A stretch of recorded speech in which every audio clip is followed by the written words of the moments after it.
मेरा सभी ट्रेडर साथियों को नमस्कार। मेरा YouTube चैनल मार्केट ज्ञानी में आप सभी लोगों का स्वागत है। तो इस वीडियो में मैं आपको संबोधित करूंगा कि स्टॉक मार्केट जो होती है वो क्या होती है, और स्टॉक मार्केट के जो डिविजन्स होते हैं वो कैसे होते हैं, और स्टॉक मार्केट के अंदर अंदर आप क्या चीज़ ट्रेड कर सकते हैं, क्या नहीं कर सकते हैं, और कैसे आप इन्वेस्टमेंट कर सकते हैं। इन सब चीज़ों का डिस्कशन इस वीडियो में आप देखेंगे। मैं कोशिश करूंगा कि इस वीडियो में आपको बहुत आसानी से और बहुत सरलतापूर्वक ये बता पाऊँ कि आखिर स्टॉक मार्केट होता कैसे है, चलता कैसे है, वर्किंग कैसे है। इसका थोड़ा सा ज्ञान आपको लिए बहुत ज़रूरी है, क्योंकि अगर जो आप इस वीडियो तक आए हैं इसका मतलब आप स्टॉक मार्केट के बारे में जानना चाहते हैं। तो मैं इस वीडियो में थोड़ा ब्रीफ में जाऊँगा, थोड़ा सा डिस्कशन करेंगे, तो इस वीडियो के अंत तक बने रहिए। और मेरा ये पहला वीडियो है, पहला यूट्यूब चैनल का पहला एपिसोड आ रहा है, चैप्टर 1 है। तो प्लीज़ अगर थोड़ी बहुत मेरे से मिस्टेक या त्रुटि हो जाए तो उसको इग्नोर कीजिएगा।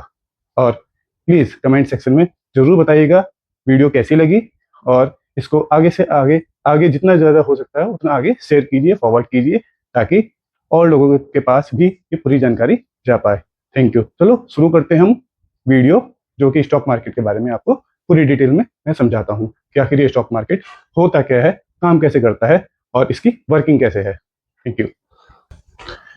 तो चलो जानने की कोशिश करते हैं ये स्टॉक मार्केट आखिर है क्या।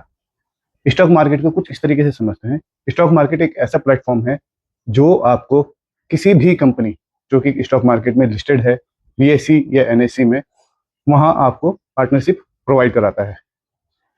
अब आप कह रहे हो कि किसी भी कंपनी में पार्टनरशिप किस तरीके से, देखिए अब थोड़ा इसके बैकग्राउंड में चलते हैं कि आखिर ये पार्टनरशिप हम कैसे बोल रहे हैं कि हम पार्टनर बन जाएंगे किसी भी कंपनी से।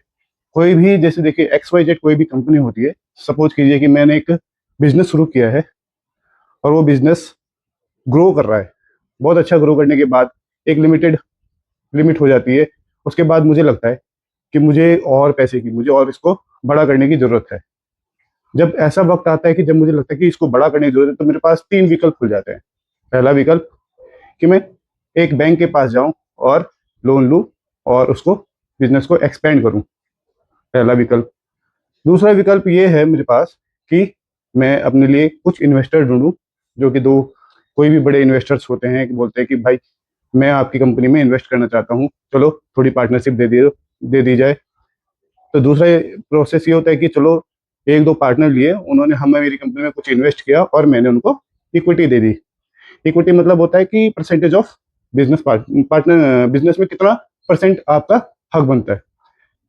तो अगर सपोज किया किसी मेरे पास दो पार्टनर है और मैंने उनको ऑफर किया कि मैं 20% इक्विटी आपको देने को तैयार हूँ, इट मीन्स कि वो दो बिजनेस पार्टनर 10-10% के मेरे बिजनेस के प्रॉफिट के हिस्सेदार बन जाएंगे। ठीक है, ये दूसरा हो गया।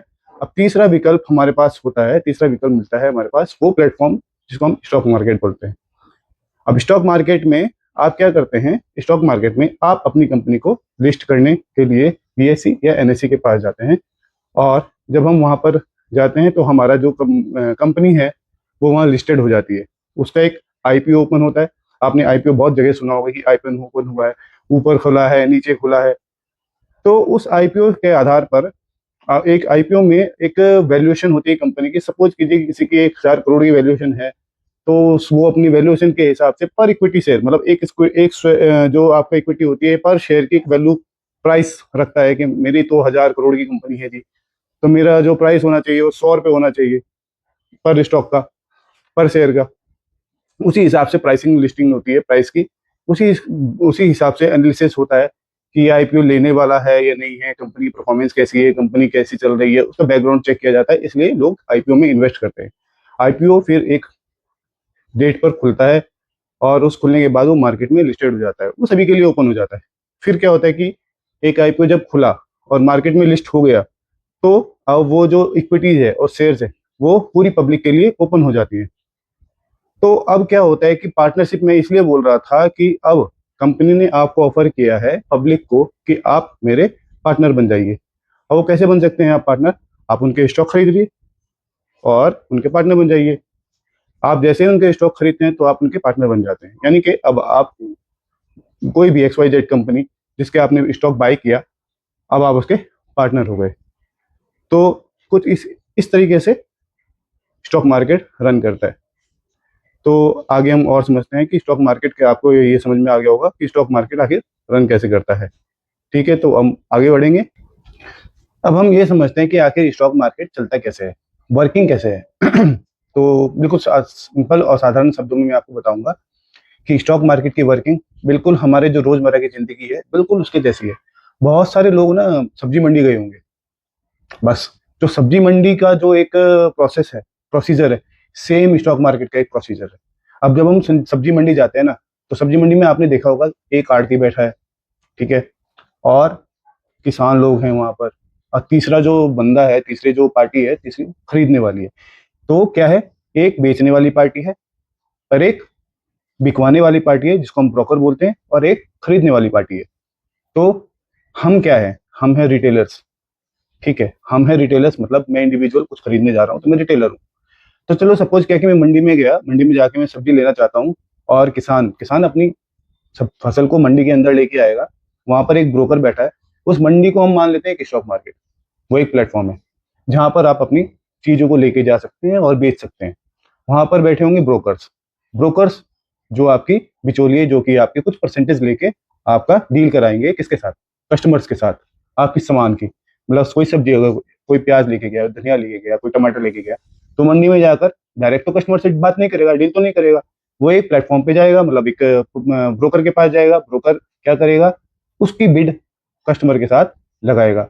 जब कस्टमर के साथ वो बिड लगाएगा, तो उसमें से कुछ परसेंटेज जो है, देखिए मंडी में 5% होता है, तो वो 5% अपने पास रख लेता है, और बाकी डील जो बिड छूटती है वो कस्टमर को दे दी जाती है, वो सामान उसको दे दिया। सेम, बिल्कुल सेम प्रोसेस आपका स्टॉक मार्केट में होता है कि आपने एक कंपनी जो होती है स्टॉक मार्केट प्लेटफॉर्म पे जाती है, और वहां पे प्लेटफॉर्म पे जाने के बाद वो लिस्टेड हो जाती है। लिस्टेड होने के बाद फिर वहां पे एक बिड लगती है। बिड कैसे होती है, वो स्टॉक के प्राइस जो ऊपर नीचे आप देखते हैं ना कैंडल्स में, वो बिड, कि इस कंपनी का जो स्टॉक का प्राइस ऊपर जाना चाहिए, नीचे जाना चाहिए, ये बिड।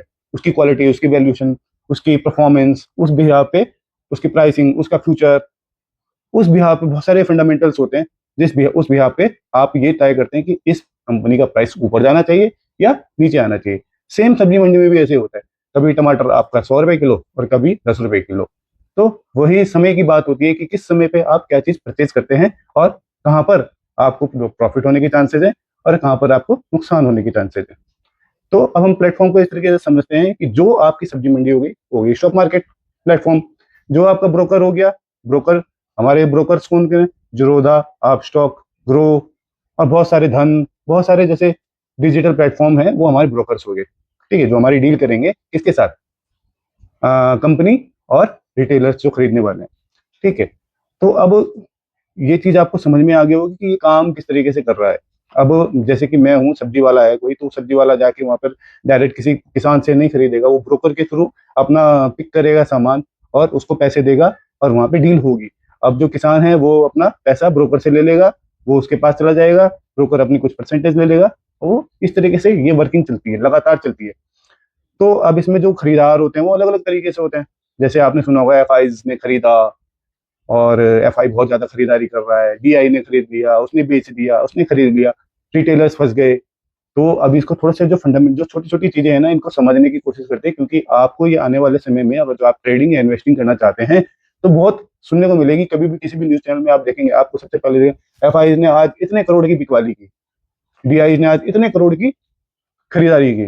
तो एफआई और डीआई है क्या, एफआई है फॉरेन इन्वेस्टर, जो बाहर के लोग, बाहर की कंपनी, बाहर के देश के लोग हैं, वो हमारी मार्केट को में बाइंग और परचेजिंग करते हैं और उसमें डील करते हैं, उसको बोलते हैं एफआईज। डीआईज होते हैं डोमेस्टिक इन्वेस्टर्स। डोमेस्टिक इन्वेस्टर कौन कौन हो गए, बैंक्स हो गए डोमेस्टिक इन्वेस्टर में, आपके म्यूचुअल फंड्स हो गए डोमेस्टिक इन्वेस्टर में, बहुत सारे होते हैं ये, मतलब जो बड़ी बड़ी फर्म्स होती हैं उनको बोलते हैं डोमेस्टिक इन्वेस्टर, यानी कि डीआई। और तीसरे आते हैं आम जनता, जो कि रिटेलर्स। जैसे कि सेबी हमेशा बोलता है रिटेलर्स फंस गया, रिटेलर्स के पैसे डूब जाते हैं। रिटेलर्स, रिटेलर्स कोई और नहीं, रिटेलर्स हम जैसे लोग होते हैं। और हम जैसे लोगों को स्मार्ट बनना पड़ता है। हमें कैसे स्मार्ट बनना पड़ता है, हमें देखना होता है कि बड़े लोग क्या करना चाहते हैं, बड़े लोग कहाँ इन्वेस्ट कर रहे हैं। वो सब चीजें हमारे आगे जा के हम सब सीखेंगे कि आखिर हम कैसे, हम किसी को फॉलो तो नहीं करें, लेकिन ये सब चीजें जो होती है टेक्निकल एनालिसिस में आपको सामने सामने चार्ट में दिखाई देती है। तो अब हम सिंपल शब्दों में, बिल्कुल आसान शब्दों में हमने समझ लिया कि आखिर ये स्टॉक मार्केट काम कैसे करता है। स्टॉक मार्केट कैसे काम करता है कि एक प्लेटफॉर्म है, प्लेटफॉर्म पे कंपनी लिस्ट होती है, लिस्ट होने के बाद वो कंपनी पब्लिक के लिए ओपन हो जाती है। फिर आपकी चॉइस होती है कि आपको क्या खरीदारी करनी है। ये आपकी स्मार्टनेस है कि आपने किस स्टॉक में, किस कंपनी में इन्वेस्ट करना है।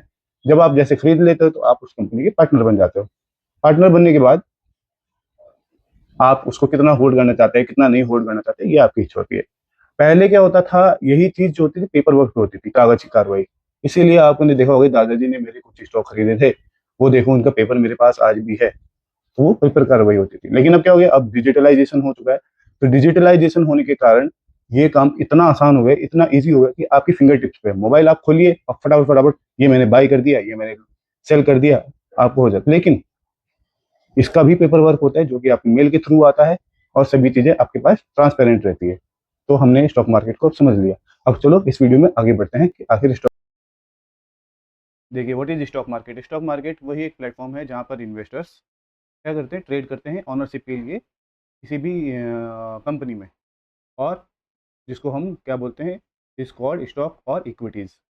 These share represent a small piece of company. Owning one means you own a tiny part of that business. इसका मतलब वही जो मैंने आपको बताया कि आप जितने भी शेयर या स्टॉक खरीदेंगे आप उस कंपनी का हिस्सा बन जाएंगे। कैसे काम करती है, मैंने आपको पूरे डिटेल में समझाया कि हम कैसे कैसे इसमें काम कर सकते हैं। देखो मतलब किस तरीके से वर्किंग होती है। मैंने आपको बताया कि एक सब्जी मंडी की तरह चलती है, जैसे सब्जी मंडी में काम होता है सेम वैसे ही काम हमारा स्टॉक मार्केट प्लेटफॉर्म पे होता है। तो इसमें क्या है, company list there shares and stock exchange like Bombay stock exchange, और वहाँ से फंड रेज कर सकते हैं आगे ग्रो करने के लिए। कैसे, हम अपनी इक्विटी एक कंपनी के थ्रू बात कर रहा हूँ कि हाँ, कंपनी एक अपनी इक्विटीज को डाइल्यूट कर देती है पब्लिक के लिए ओपन कर देती है। पब्लिक उसमें आप इन्वेस्ट कर सकती है, आप उनके पार्टनर बन सकते हैं। तो इन्वेस्टर कैसे, इन्वेस्टर बाय और sell these shares hoping to make profit either by selling और at a high price and earning dividend. तो इसमें कैसे कैसे इन्वेस्टर को प्रॉफिट हो सकता है। जैसे सपोज कि आपने कोई स्टॉक खरीदा है एक 100 रुपये की कॉस्ट पे और 1 साल बाद वो 200 रुपये का हो जाता है। इट मीन्स आपने जो इन्वेस्ट किया था, सपोज आपने 1 लाख रुपये इन्वेस्ट किया था और आपने 1,000 स्टॉक खरीदे थे। तो आज वो अगर 1 साल बाद वो 200 रुपये हो जाता है, इट मीन्स आपकी वैल्यू बढ़ गई है 200 रुपये।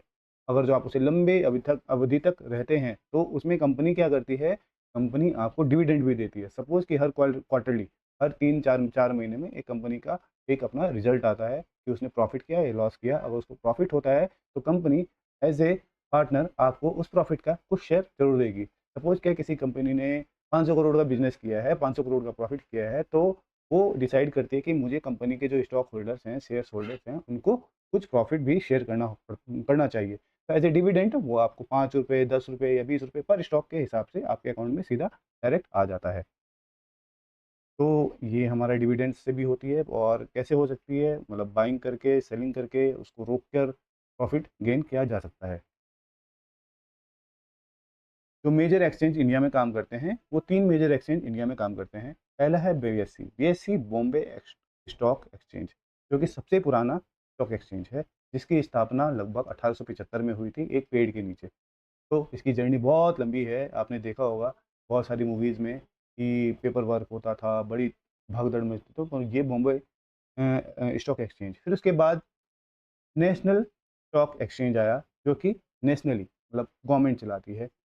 और तीसरा होता है एमसीएक्स, मल्टी कमोडिटी एक्सचेंज, जो कि आपको बहुत लोगों को नहीं पता होगा। एमसीएक्स में आप जो होते हैं वो आपकी कमोडिटीज़ होती हैं। कमोडिटीज़ से समझ लीजिए, कमोडिटीज़ का मतलब होता है कि जो आपकी रोज़मर्रा की ज़िंदगी की चीज़ें होती हैं। जस्ट लाइक क्या, पेट्रोल, मतलब पेट्रोल को हम बोलेंगे क्रूड ऑयल, सोना, चांदी, कॉपर, एल्युमिनियम, करेंसीज।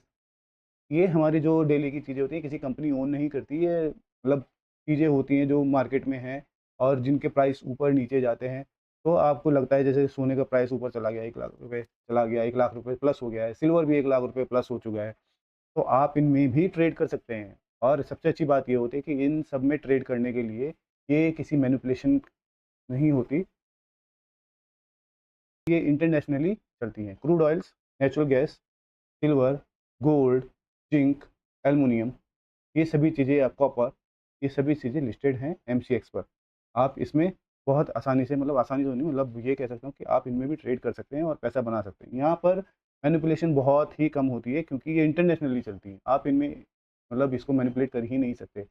बस डिमांड कमोडिटीज़ जो होती है, कमोडिटीज़ आपके में आप ट्रेड कर सकते हो, जहाँ पर एक अच्छा प्लेटफ़ॉर्म है कि सबसे अच्छी बात ये होती है कि कमोडिटीज़ आपकी बहुत लंबे से मतलब दिन में सुबह 9 बजे से रात के साढ़े 11 बजे तक ओपन रहती है। तो आप इसमें ट्रेड कभी भी कर सकते हैं और आपकी जो बाकी जो स्टॉक मार्केट की टाइमिंग रहती है वो सवा 9 बजे से और इवनिंग के दोपहर के साढ़े 3 बजे तक ओपन रहती है। आप उसमें तब ट्रेडिंग की जा सकती है।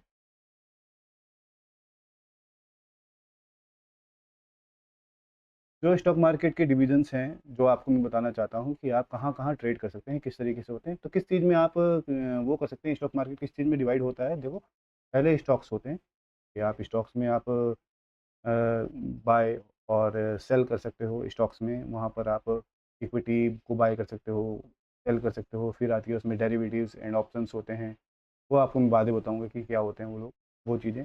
फिर आते हैं इंडेक्सेस। इंडेक्सेस जैसे कि निफ्टी 50 आपने सुना होगा, निफ्टी आज इतना गिरा, सेंसेक्स आज इतना ऊपर चढ़ गया। तो ये इंडेक्सेस इंडेक्सेस को भी आप ट्रेड कर सकते हैं। बैंक निफ्टी, तो थोड़ा-सा इसमें मैं आपको डिटेल में जाऊँगा अभी क्योंकि बहुत ज़रूरी है। कमोडिटीज़ कमोडिटीज़ जैसे मैंने आपको बोला कि कमोडिटीज़ होती हैं जिसमें आपकी करेंसीज़ आ गई, आपके क्रूड ऑयल्स आ गए, नेचुरल गैस आ गई, एल्युमिनियम आ गया, सिल्वर आ गया, गोल्ड आ गया, ये सब चीज़ें। फिर आ गई करेंसीज़ आ गई। करेंसीज़ में आपको जैसे कि पहले तो हम यूएस करेंसी और इंडियन करेंसी को भी आप ट्रेड कर सकते थे, लेकिन अब इंडियन गवर्नमेंट ने बैन कर दिया क्योंकि उसमें मैनिपुलेशंस होती थी। डॉलर्स में हमारे बहुत इम्पैक्ट पड़ता था, डॉलर और रुपीज़ में। तो उसमें उस वजह से उन्होंने प्रिकॉशनरी इसको बैन कर दिया। बाकी लेकिन अभी ओपन्स हैं, इंडियन करेंसी के जैसे पाउंड्स और जर्मनी कुछ भी जो भी वहाँ पे इंडेक्स में आपके लिस्टेड हैं। तो ये है। अब हम चलते हैं थोड़ा-सा, मैं आपको बताना चाहता हूँ कि निफ्टी 50 क्या होता है और ये इंडेक्सेस क्या होते हैं। इंडेक्सेस इंडेक्सेस जो होते हैं ना, वो एक ग्रुप होता है। आई मीन आप निफ्टी 50 को मान लीजिए, पहले एक निफ्टी 50। आप निफ्टी 50 को हम इस तरीके से देखेंगे कि जैसे कि हमारी इंडियन क्रिकेट प्लेइंग 11 है। प्लेइंग 11 में हमारा क्या होता है कि हम पूरी दुनिया मतलब पूरा सॉरी कीजिए पूरे भारत से हम चुनकर 11 प्लेयर्स को चुन के लाके लेकर आते हैं और वो हमारे देश को रिप्रेजेंट करते हैं। सेम उसी तरह निफ्टी 50 होती है। निफ्टी 50 आपकी क्या करती है, आपकी टॉप 50 कंपनीज जो एनएससी ने डिसाइड किए कि ये अच्छी कंपनीज है, उसको लिस्ट किया उन्होंने। हर एक अलग-अलग ग्रुप से कुछ रियल एस्टेट की उठाई हैं, कुछ इन्होंने फार्मा की उठाई हैं, कुछ आईटी की उठाई हैं, कुछ ऑटोमोबाइल की उठाई हैं और कुछ आपके अलग-अलग जो सेक्टर्स होते हैं, सब में से कुछ जो बेस्ट होता है उसको इन्होंने पिक किया है। कुछ पीएसयूज़ हैं, कुछ गवर्नमेंट्स की हैं। तो उन सबको इकट्ठा करके एक निफ्टी 50 बनाई है, जो कि आपको बताती है कि इस देश का माहौल, इस देश का मूड क्या है, इस देश की ग्रोथ क्या है। क्योंकि जब देखो, जब अलग-अलग पार्ट से, अलग-अलग चीज़ों से कोई चीज़ आके कॉम्प्लिकेटिव एक वो बनाती है कि एक प्लेटफ़ॉर्म बनता है और वो ग्रो कर रहा है, इट मीन्स आप सही ट्रैक पर हो, इट मीन्स हमारा देश एक अच्छे ट्रैक पर चल रहा है। अगर निफ्टी 50 ग्रो कर रहा है, इट मीन्स आपकी जो बेस्ट कंपनीज़ हैं, वो अच्छा परफ़ॉर्म कर रही हैं, हमारा देश अच्छा परफ़ॉर्म कर रहा है। उसी तरह बैंक निफ्टी होती है, ये अलग एक अब मैं इसका डिवीज़न, अभी तो हमने निफ्टी 50 की बात की है, अब मैं इनको थोड़ा-सा और इसको ब्रेक करता हूँ। ब्रेक करने के लिए आपको बताता हूँ, जैसे कि हमारा देश है, वो एक बड़ा देश भारत कहलाता है। लेकिन इसके अंदर एक सब डिविजन्स हैं, वो सब डिविजन्स क्या है, हमारे स्टेट्स एंड यूनियन टेरिटरीज़। तो सेम चीज़ होती है कि हमारा पहले निफ्टी 50 है, उसके बाद इसके सब डिविजन्स हैं। और डिविजन्स कैसे हैं, बैंक निफ्टी हो गया, फाइनेंस निफ्टी हो गया, आपकी हर जैसे ऑटोमोबाइल की अलग निफ्टी है और मीडिया की अलग है, आईटी अलग है, पीएसयू सेक्टर्स अलग हैं, बैंक्स अलग हैं, प्राइवेट बैंक्स की निफ्टी अलग है। मतलब एक ये एक परिवार समझ लीजिए कि अलग-अलग परिवार हैं। तो हर एक परिवार में उससे रिलेटेड जो लोग होंगे, मतलब उससे रिलेटेड कंपनीज होगी, उसमें वो लिस्टेड होंगी। सपोज के जैसे ऑटोमोबाइल निफ्टी है, ऑटोमोबाइल सेक्टर है पूरा, ये सेक्टर्स बोलते हैं इसको, सेक्टर्स। तो ऑटोमोबाइल सेक्टर में आपकी कौन कौन सी कंपनी आ जाएगी, जैसे कि एमआरएफ आ जाएगी आपकी। ऑटो सेक्टर की जितनी भी कंपनीज है, टीवीएस मोटर, बजाज आ गया आपका, मदरसन ग्रुप आ गया आपका, और आपका मदरसन ग्रुप आ गया इसमें आपका, और आपका फोर्स मोटर्स आ गया, और टाटा की कंपनी आ गई, महिंद्रा आ गई। ये आपका एक ऑटो सेक्टर बन जाता है। सेम ऐसे फार्मा कंपनी है, फार्मा सेक्टर है। फार्मा सेक्टर क्या होता है, ग्लेनमार्क आ गया आपका, फार्मास्यूटिकल जितनी भी कंपनीज है, जूडियो आ गया, और आपका जितनी भी बड़ी जैसे रेनबैक्सी क्या वो हो गया, सन फार्मा हो गई, वो आ गई, बड़ी बड़ी कंपनीज सब इसमें लिस्टेड होंगी। जैसे रियल इस्टेट हो गया, रियल्टी में आपका गोदरेज प्रॉपर्टीज आ गया, डीएलएफ आ गया। ये इस तरीके से सब डिविजन्स हैं, हर एक को अलग अलग, और इन्हीं अलग अलग सेक्टर से उठा के हमने कुछ बेस्ट 50 कंपनीज को हमने लिस्ट किया है निफ्टी 50 में। फिर एक चीज़ जो इसमें मैंने मेंशन नहीं की है, इसमें वो होते हैं कि कैप्स, मार्केट कैप। अब मार्केट कैप कुछ अलग-अलग होते हैं, जैसे बोलते हैं कि आज मिड कैप चढ़ेगा और स्मॉल कैप चढ़ा, आज स्मॉल कैप नीचे, फिर लार्ज कैप, फिर इस तरीके से होता है ना कि कहते हैं कि आपके म्यूचुअल फंड में भी आप देखेंगे कि आप किस में इन्वेस्ट करना चाहते हो, ठीक है? लार्ज कंपनीज़ में करना चाहते हो, स्मॉल कैप में करना चाहते हो, मिड कैप में करना चाहते हो, तो उसी हिसाब से रिटर्न्स आपको मिलते हैं। तो मिड कैप, लार्ज कैप क्या होती है? 1 लाख करोड़ से ऊपर की कंपनीज़ को लार्ज कैप बोलते हैं।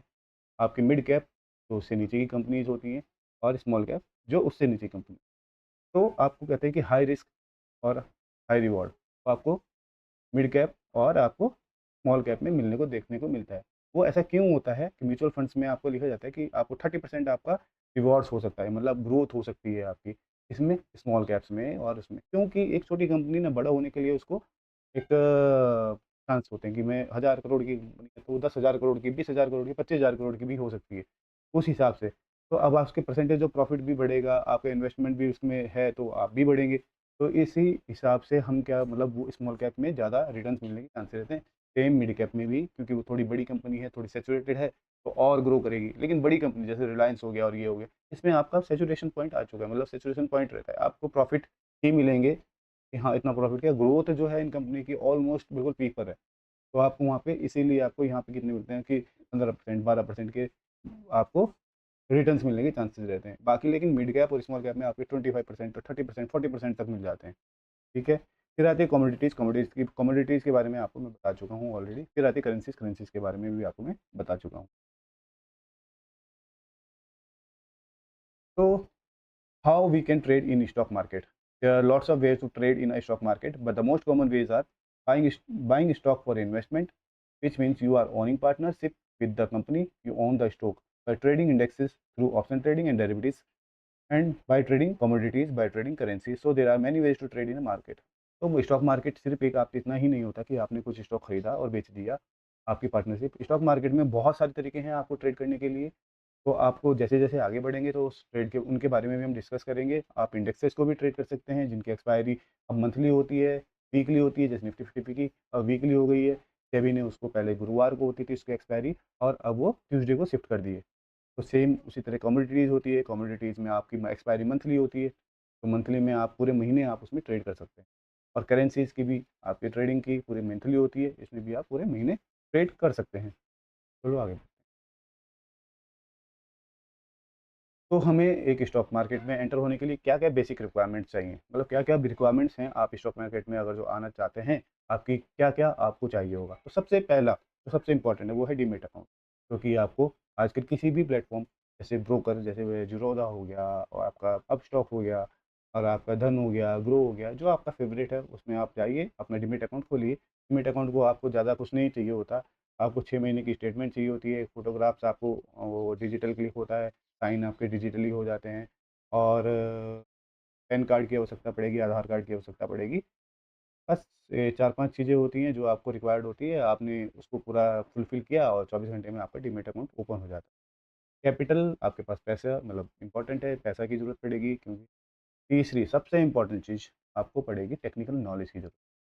अगर जो आप टेक्निकली नॉलेज नहीं रखते और मार्केट में बिना कुछ सोचे समझे ऐसे ही एंटर हो जाते हैं, तो लॉस होने के चांसेस बहुत ज़्यादा हैं। देखिए, इन्वेस्टमेंट एक अलग चीज़ होती है कि इन्वेस्टमेंट होती है कि आपने किसी अच्छी कंपनी को पकड़ लिया, ले लिया, और आपको पता है ये बड़ी कंपनी है, ये आगे जाएगी। सपोज़ मतलब एक फंडामेंटली आप ऐसे ऐसे भी सोच सकते हो कि देखो, महिंद्रा एंड महिंद्रा, आप चारों तरफ आपको महिंद्रा की गाड़ी में देखने को मिलेंगी।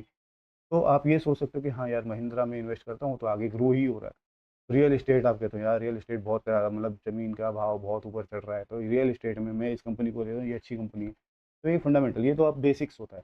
लेकिन अगर जो आप ट्रेडिंग करना चाहते हैं, फुल ऑन ट्रेडिंग जिसमें ऑप्शन ट्रेडिंग, डेरिवेटिव्स ट्रेडिंग, तो आपको टेक्निकल एनालिसिस, अगर आपको इंडेक्सेस, करेंसीज या आपको कमोडिटीज़ ट्रेड करना है, तो आपको बिल्कुल टेक्निकली स्ट्रॉन्ग होना पड़ेगा, आपको समझने पड़ेंगे वो चार्ट्स, वो सब चीज़ें। उसके बाद ही आप ट्रेडिंग अपनी शुरू कीजिए, अन्यथा लॉस होने के चांसेस बहुत ज़्यादा होते हैं, ठीक है? जनरल अवेयरनेस का मतलब हो गया कि आस-पास आपको कैसे चल रहा है। जैसे आजकल ट्रम्प भाई साहब जो हैं हमारे, टैरिफ पे टैरिफ लगाए जा रहे हैं, तो उसका इम्पैक्ट मार्केट पे पड़ता है। इलेक्शन के दिन देखो मार्केट कैसे ऊपर-नीचे ऐसे जंप हुआ, मतलब 2000 पॉइंट मार्केट ने फ्लक्चुएट किया, ऊपर से नीचे, नीचे से ऊपर। 2000 पॉइंट निफ्टी 50 में। तो वो क्या है कि इलेक्शन के मतलब इम्पैक्ट पड़ता है एक इंसान का, मतलब कि क्या हमारे देश की स्थिति क्या होने वाली है, कौन जीत रहा है। जैसे ही मार्केट को पता चलता है कि मोदी जी हार रहे हैं, मोदी जी की सीट नहीं आ रही, मार्केट सीधा डाउन। लेकिन दोपहर होता तो जैसे क्लियर हुआ कि नहीं, मार्केट तो मोदी जी तो आ रहे हैं दोबारा, तो मार्केट ने फिर से बाउंस मार दिया। तो ये जनरल अवेयरनेस होती है कि पूरा वर्ल्ड में चल के आ रहा है। स्ट्रॉन्ग माइंडसेट सबसे ज़्यादा इंपॉर्टेंट। आप सभी चीज़ें सीख लोगे, बहुत आसानी से सीख लोगे, आपको लर्निंग आ जाएगी, टेक्निकल एनालिसिस, लेकिन ये जो माइंडसेट है ना, ये आपका सबसे बड़ा दुश्मन है। माइंडसेट का मतलब होता है कि आप खुद कैसे हैं, आप किस तरीके से इस दुनिया को देखते हैं, किस तरीके से आप सोचते हैं, किस तरीके से आपकी आध्यात्मिक शक्ति क्या है, आपकी आध्यात्मिक सोच क्या है। माइंडसेट वहाँ आता है। आप हारना जानते हैं, आप जीतना जानते हैं, आप कितना लड़ सकते हैं। ये बहुत इंपॉर्टेंट, बहुत मायने रखता है इसमें। देखिए होता क्या है, हमें लॉस होते कब हैं, हम लॉस ना तब लेते हैं मार्केट में जब हम हीट हो जाते हैं। ठीक है, ढीठ हो जाते हैं, मतलब हमें बचपन से सिखाया जाता है जीतना है, जीतना है, जीतना है, जीतना है। लेकिन यहाँ मार्केट में ना, हारना, हार को एक्सेप्ट करना उससे भी बड़ा काम है, जीतने से भी बड़ा काम। तो जब आप ये समझ लो कि आपने हारना भी सीख लिया है, तो समझ जाइए आप मार्केट के लिए तैयार हैं। इसलिए हारना सीखिए। जीतना और हारना दोनों ही आपकी जीवन का एक हिस्सा है। तो इसको ऐसे नहीं सोचिए, मतलब कभी कभी क्या होता है ना कि हम ढीठ हो जाए, ढीठ मतलब ग्रीडी हो जाते हैं। हम कहते हैं यार मैंने पैसे लगाए तो मुझे बढ़ने ही चाहिए, ऐसे तो नहीं हो सकता मैं ऐसे ही बाहर आ जाऊँ। अब हो सकता है आपका डिसीजन गलत हुआ, आपने गलत चीज़ को चूज़ कर लिया हो, आप उसमें बैठे थोड़े रहेंगे। अगर आप बैठे रहेंगे तो ऑब्वियस सी बात है, लॉस ही होगा। तो आपको हार को एक्सेप्ट करना पड़ेगा। आपकी लड़ाई आपके अपने साथ होनी है, आपके दिमाग के साथ होनी है, आप अपने आप से लड़ेंगे। और यकीन कीजिएगा ये जो ट्रेडिंग की दुनिया है ना, ये सिर्फ पैसे की दुनिया नहीं। कुछ समय बाद आपको ये लगेगा कि ये पैसे से बहुत बढ़कर है, ऐसा नहीं है। पैसा तो इसका एक बाई प्रोडक्ट है, ये सिर्फ एक प्रोसेस है, माइंड प्रोसेस है, थॉट प्रोसेस है, जो आपकी अंतरात्मा और आपको बिल्कुल चेंज करके रख देगी। बहुत पॉजिटिव वाइब्स आएंगे आप। मैं बहुत ज़्यादा चेंज हो चुका हूँ। आप 2-3 साल में अपने अंदर चेंजेस लेके आएंगे, आपको मतलब एकदम पोलाइट इंसान बहुत अच्छा बना देती है। तो इसके बारे में कभी किसी दिन और डिस्कस करेंगे। चलो आगे बढ़ते हैं। तो इन्वेस्टिंग और ट्रेडिंग में फ़र्क क्या है? इन्वेस्टिंग होता है जैसे कि आप एफडी करते हैं, आरडी करते हैं, ठीक है? तो ये सब चीज़ें आप करते हैं, ये भी एक इन्वेस्टमेंट है। और दूसरा तरीका है स्टॉक मार्केट में आपने किसी स्टॉक को बाय किया, तो वो आपका एक इन्वेस्टमेंट हो गया, और उसको होल्ड किया कई साल तक, उसके बाद जो रिटर्न्स मिलेंगे वो आपकी इन्वेस्टमेंट हो गई। Trading is a different. Trading में आप एक समय में बाउंडेड रहते हैं। समय बाउंडेड मतलब आपने एक समय को चूज़ किया है कि मैं इस समय के लिए इस ट्रेड के अंदर हूँ। मैंने इन्वेस्ट किया है, मैं बाई कर रहा हूँ, ऑप्शन ट्रेडिंग में कर रहा हूँ, डेरिवेटिव्स में कर रहा हूँ। आप समय बाउंडेड है। समय का चक्र बहुत ही ज़्यादा टेढ़ा है स्टॉक मार्केट में। सभी लोग इस समय को इसी समय में ट्रैप होते हैं। तो जिसने इस समय को समझ लिया कि किस समय तक मुझे इस मार्केट में रहना है ट्रेडिंग के दौरान, और किस समय पर मुझे बाहर आना है, वो इस मार्केट में जीत जाता है। नहीं तो ये समय का जंजाल में आप फँस जाते हैं। तो ट्रेडिंग जो है वो समय का खेल है। तो हमने अब तक जितना जाना, लेकिन हमने जब जाना है तो ये चीज़ हमारे दिमाग में सबसे पहले आती है, सारी दुनिया हमसे पहले सबसे पहले होगा। और स्टॉक मार्केट की किसी आम इंसान से बात करेंगे तो वो कहेगा यार जुआ है, सट्टा है, राइट? लेकिन मैं इसको जुआ या सट्टा बिल्कुल भी नहीं मानता हूँ। जुआ सट्टा कैसे हो सकता है? ये एक बिज़नेस है। मैंने आपको शुरू में ही समझाया था कि आप सब्ज़ी मंडी वाला स्टेक वो लीजिए, क्या वो जुआ सट्टा है? नहीं। आप अगर स्मार्ट ट्रेडर हैं तो सेम बिल्कुल वैसे ही तो काम हो रहा है। आप मंडी जाते हैं, एक ऐसी फसल को खरीदते हैं जिसमें आपको प्रॉफ़िट होना है। ये क्या जुआ है, सट्टा है? ये आपकी इंटेलिजेंस है। अगर जो आप जाएँगे सर्दियों के टाइम में और गोभी खरीद लेंगे ₹2 किलो, ₹10 किलो खरीदने बैठ गए गोभी, मार्केट में उसका दो रेट हो रहा है ₹2 किलो, तो आपको प्रॉफ़िट होगा? नहीं होगा, लॉस होगा ना।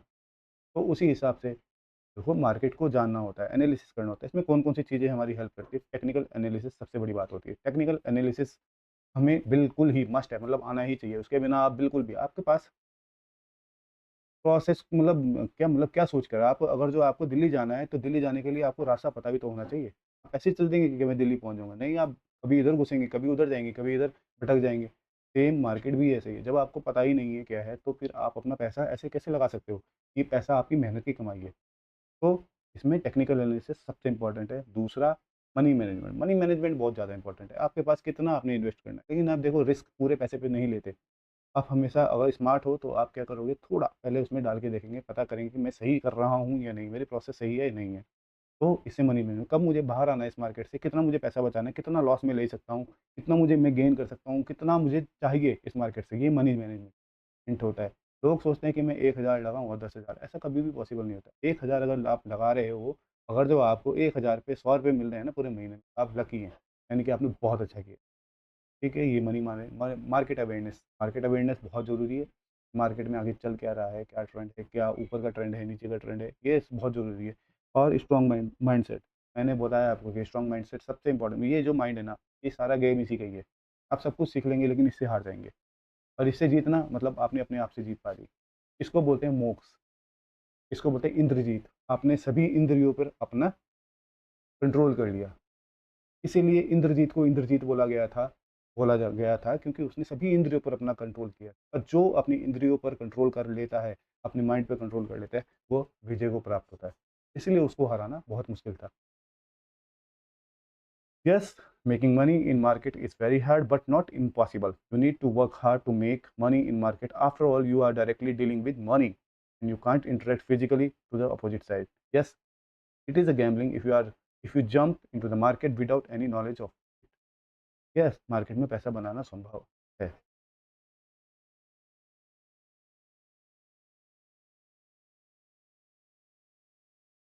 मार्केट में पैसा बनाना संभव है, पर संभव तब है जब आप ये सभी चीज़ों को फॉलो करेंगे और अपने अच्छे स्ट्रॉन्ग माइंडसेट के साथ मार्केट के अंदर एंटर करेंगे। ये मार्केट में गैम्बलिंग है, बिल्कुल है। ये मार्केट गैम्बलिंग कब है? मार्केट गैम्बलिंग तब है जब आपको कुछ आता नहीं है और चले गए। सपोज़ कीजिए किसी लड़ाई हो रही है, मतलब जंग पे जाना है, तो आप ऐसे ही थोड़ी कूद जाएँगे कि कोई हमारा फ़ौजी है, कहीं बिना उसके प्लान के वो लड़ने जाएगा, गोली खा के ही आएगा, ठीक है? लेकिन अगर उसके पास एक प्लान होगा कि मुझे एग्ज़ीक्यूट करने के लिए कि मुझे यहाँ पे जाना है, यहाँ से एंटर लूँगा, यहाँ से छिपते हुए यहाँ से मुझे अटैक करना पड़ेगा, ये मुझे यहाँ से फिर वापस मिलना मतलब वहाँ से मुझे गोली फायर हो सकता है, मुझे यहाँ से ऐसे बचाव करना है, तो पॉसिबिलिटीज़ है कि वो जीत कर ही आएगा। लेकिन अगर जो वो ऐसे ही सनी देओल की तरह बंदूक उठा के चल देगा, तो वो सिर्फ़ फ़िल्मी हीरो है। फ़िल्मों में ही ऐसा होता है, रियल लाइफ़ में बिल्कुल भी ऐसा नहीं होता। गोली खाएगा और मर जाएगा। सेम यहाँ पर भी आप, अगर जब आप नॉलेज ही नहीं रखते, आप मार्केट में ऐसे ही उतर रहे हैं, तो लॉस ही लेके आओगे। हो गया, तुक्का लग गया, हो गया प्रॉफ़िट 1 बार, 2 बार, लेकिन तीसरी बार आप जितना होना आपने कमाया है ना, उससे डबल, ट्रिपल देके आओगे। क्योंकि आपको पता ही नहीं है कि हमें बाहर भी कैसे आना है। ठीक है? Welcome traders. यस, आपने ट्रेडिंग की दुनिया में पहला कदम रख दिया है। आप इस वीडियो के अंत तक बने हैं, तो आपका धन्यवाद। तो अब आप जो हैं ट्रेडिंग की दुनिया में आ चुके हैं। ये आपका पहला स्टेप है। ठीक है? जैसे आपको सभी चीज़ें कि स्टॉक मार्केट चलती कैसे है, वर्क कैसे करती है, वो सभी आपको अपडेट्स मेरे इंस्टाग्राम चैनल पर मिलती रहेंगी लगातार, और यूट्यूब में आपको फुल वीडियोज़ मिलते रहेंगे।